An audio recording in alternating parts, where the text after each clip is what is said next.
Comment mettre en place une stratégie d'épargne salariale au sein de votre entreprise? Voilà la question qui va nous animer aujourd'hui, en lien notamment avec l'entrée en vigueur début janvier de la loi sur le partage de la valeur. Pour en parler, nous avons le plaisir de recevoir sur le plateau de Smart Patrimoine deux experts du sujet. Nous avons le plaisir d'accueillir tout d'abord Alexandre Péricard. Bonjour Alexandre Péricard. Bonjour Nicolas. Vous êtes directeur général d'Uzès Gestion et à vos côtés, nous avons le plaisir d'accueillir Arnaud Aymar. Bonjour Arnaud Aymar. Bonjour Nicolas. Vous êtes président de NOS. Alors NOS, on va y revenir.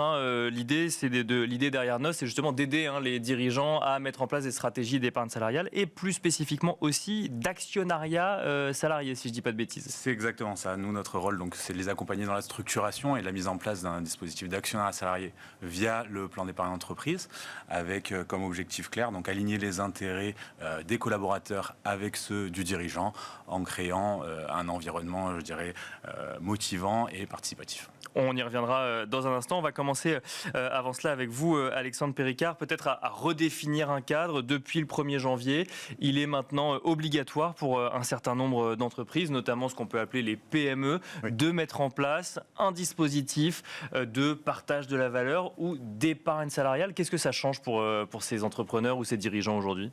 Alors ça change beaucoup de choses. Ce nouveau cadre, il est posé donc par cette loi sur le partage de la valeur de 2023, de fin 2023, bien sûr, qui transforme en fait une possibilité pour les dirigeants de ces petites entreprises, donc je rappelle c'est 11 à 49 salariés, une possibilité en obligation de mettre à disposition de leurs salariés, de leurs collaborateurs, au moins un dispositif d'épargne salariale. D'accord. Donc ça change fondamentalement la donne, parce que je rappelle, ces petites entreprises en France, c'est 170 000 PME, 11 à 49 salariés, 1 500 000 salariés. Donc c'est très important comme marché à adresser.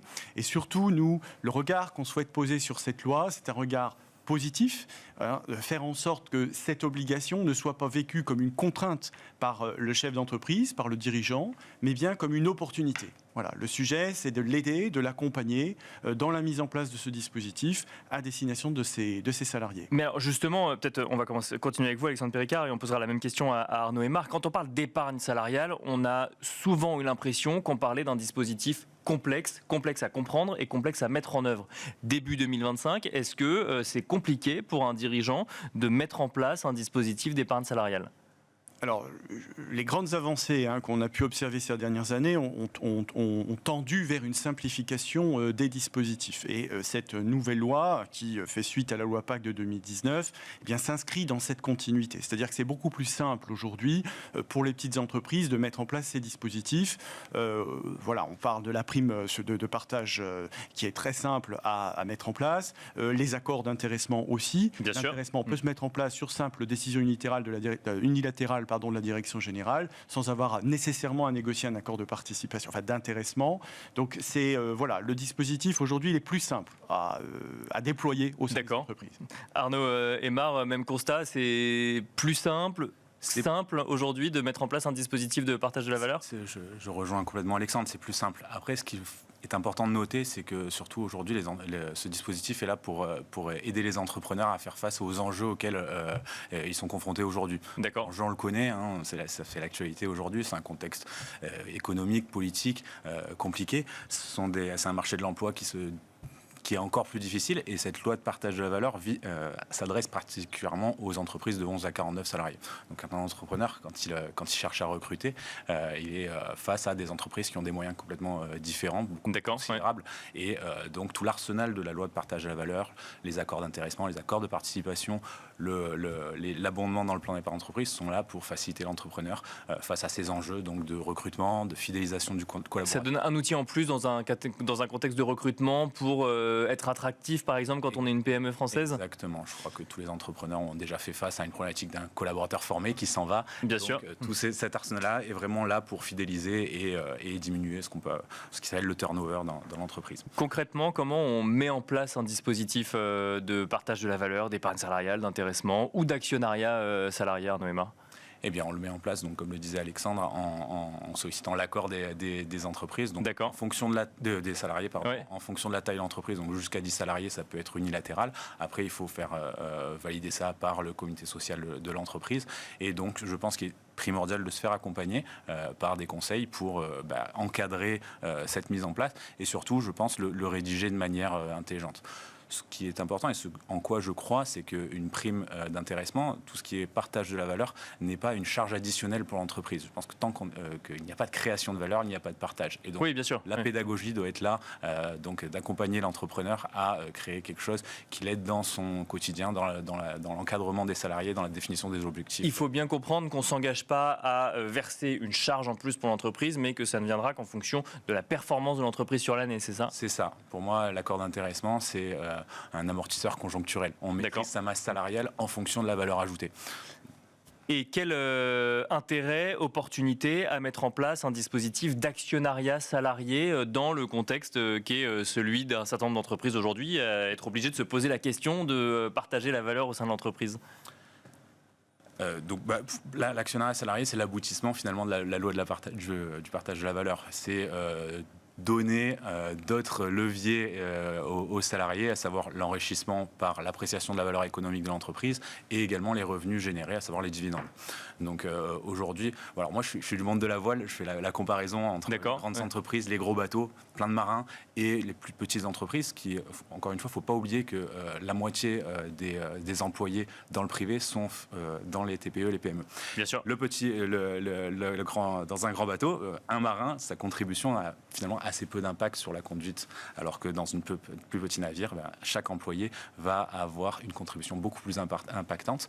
Et donc finalement, l'actionnariat salarié, pour moi, c'est créer une dynamique humaine autour de l'objectif de l'entreprise, à savoir créer de la valeur, générer des revenus. Et donc là, ça veut dire qu'on se met autour de la table, de la même manière que vous avez décrite précédemment, et on définit un cadre dans lequel, en fonction de la performance de l'entreprise, on peut recevoir des actions, ou en tout cas des droits à actionner des actions de l'entreprise, c'est ça, de la PME ? C'est-à-dire qu'on permet, grâce au dispositif d'épargne salariale, en l'occurrence le plan d'épargne entreprise, et tous les moyens d'alimentation du plan d'épargne entreprise, l'intéressement, l'abondement, etc., de souscrire au capital. Le salarié actionnaire est un actionnaire à part entière, et à ce titre-là, encore une fois, bénéficie de l'appréciation de la valeur économique et des revenus de l'entreprise.